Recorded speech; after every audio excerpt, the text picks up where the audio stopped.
салом дӯстон, ҳамаи мо дар ҳақиқатан аз бозии Месси ҳаловат мебарем ва чӣ гуна ӯ дар Барселона солҳо бозӣ мекунад. шавқовар мешуд агар Месси ба дигар даста мегузашт ва бозиашро дар дигар чемпионат давом медод. дар ҳақиқатан якчанд дастаҳо дар карьераи футболиаш ба бозингар ҳавасмандӣ пайдо карда буданд. канали фут бародарон имрӯз ба шумо дар бораи дастаҳое гап мезананд ки мехостанд Месси бузургро харанд, вале дар охир номуваффақ шуданд. пеш аз ин видеоро сар кардан хотиррасон мекунем ки спонсори ин видео компанияи 1xBet. дар ин ҷо коэффициентҳои баланд ва бонусҳои гуногунро меёбед. ссилкааш дар комментария. инчунин агар бо промокоди TouchFood регистратсия кунед, барои аввалин пардохтатон то 6500 рубл бонус медиҳанд. Манчестер Сити. шейхҳои Манчестер Сити тайёр буданд ба Месси $5 миллион маош дар як ҳафта пешниҳод кунанд ва ба Барселона бошад барои ин трансфер $230 миллион пардохт намоянд. вале фикр мекунам ки Хасеб Гвардиола ва Лионел Месси дигар боз якҷоя дар як даста ҳамкорӣ намекунанд. Лео бо дастаи каталонӣ шартнома то соли 2021 дорад ва ӯ гуфта буд ки агар ман Барселонаро тарк кунам, танҳо ба хонаам бармегардам. ба дастаи аргентинӣ Newell's Old Boys. Арсенал. ҳамаи мо медонем ки Арсен Венгер чӣ гуна тренери олиҷаноб аст ва истеъдоди ёфтани бозингарони ҷавон ва боистеъдодро дорад.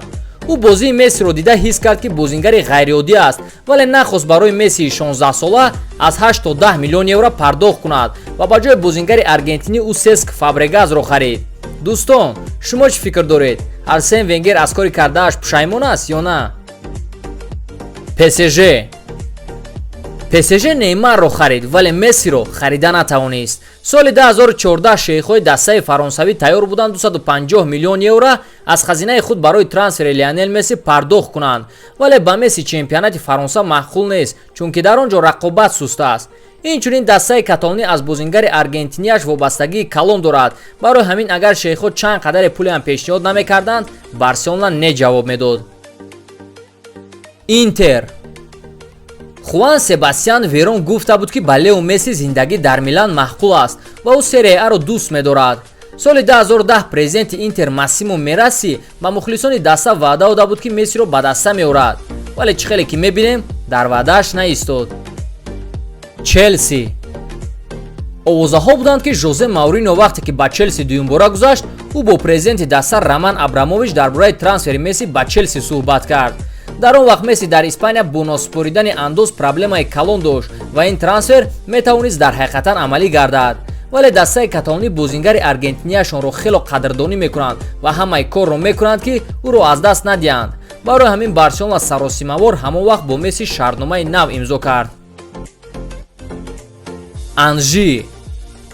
Сулаймон Каримов барои мухлисони дастаи доғистонӣ Самуэл Этоо, Вилliam ва дигар истораҳои футболро тӯҳфа кард. боз тайёрӣ ба харидорӣ кардани зашиники испанӣ Серхио Рамос ва худ Мессиро дида истода буд. ба гуфтаи Роберто Карлос, Анжи интизор буд ки шартномаи Лео Месси бо Барселона тамом мешавад ва ба бозингари аргентинӣ маблағи хело калон пешниҳод мекунад. вале фикр мекунам ки хуб шуд ин трансфер амалӣ нагашт, барое ки проекти дастаи махачкалагӣ ба зудӣ ба анҷом ёфт, а Месси бошад давом додан гирифт Барселонаро ба ғолибиятҳои нав овардан. Реал Мадрид. бале, ба ин боварӣ намеояд, вале соли 2011 президенти дастаи шоҳона тарсид ки Роналдо ба Премер Лигаи Англия бармегардад ва ӯ зуд хост бар ивазаш ягон ситораи дигар харад. аз рӯи овозаҳо Флорентино Перес гӯё бо роҳбарияти Барселона барои харидани Лионел Месси ба алоқа баромадааст ва албатта дастаи каталонӣ пешниҳоди президенти Реал Мадридро рад кард. а Криштиано Роналдо бошад фикрашро иваз кард ва дар дастаи шоҳона бозиашро давом додан гирифт. дӯстон, инҳо буданд дастаҳое ки ба Лионел Месси ҳавасмандӣ доштанд ва мехостанд ӯро дар составашон бинанд. агар видео ба шумо маъқул шуда бошад, лайк монед ва дар канал обуна шавед ки аз видеоҳои ояндаи мо қафо намонед. бо шумо буд Мирзоёр Гайров. хай.